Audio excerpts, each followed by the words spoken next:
Maria Theresienplatz is one of Vienna's central squares. In the middle of it, there's a monument to Maria Theresa herself, Austrian empress, state official, and reformer. She ruled in the Habsburg monarchy at the end of the 18th century.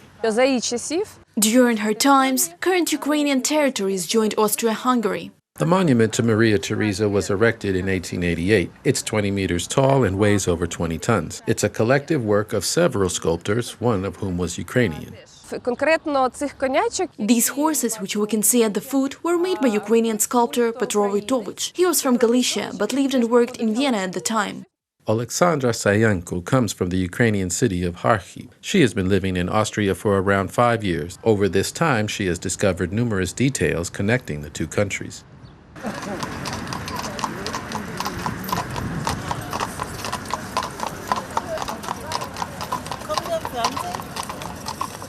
Not far from the Hofburg, the winter residence of the Royal Austrian Habsburg dynasty, is one of Vienna's most famous coffee shops, Café Central.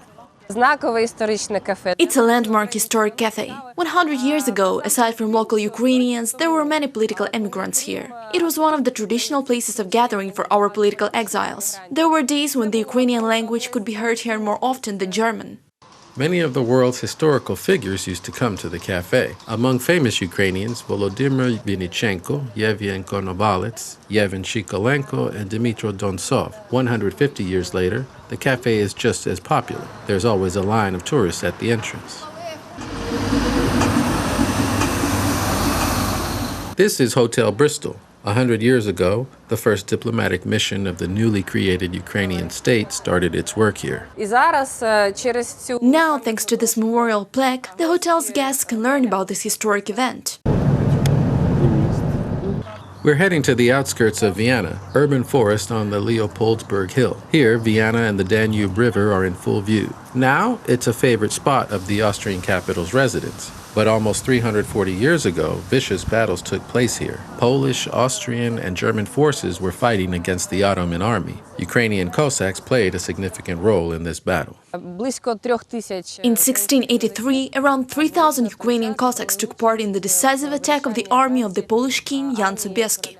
This monument commemorates the Cossacks' triumph. It was set up in 2013 on the initiative of the Kiev City Council. Ukrainian politician Oleksandr Moro served as a patron. Since 2015, the Ukrainian embassy and community have joined the initiative of the Polish community to celebrate the liberation of Vienna. Since then, they have been coming here together to lay flowers. Then they go to the Jan Sobieski Chapel, where mass celebrations are held. Vienna and Kiev are sister cities. Common history has been uniting Austria and Ukraine for many centuries. 2019 has been named the Bilateral Cultural Year of the two countries. Reported by Olha Volinets, Vienna, for UATV.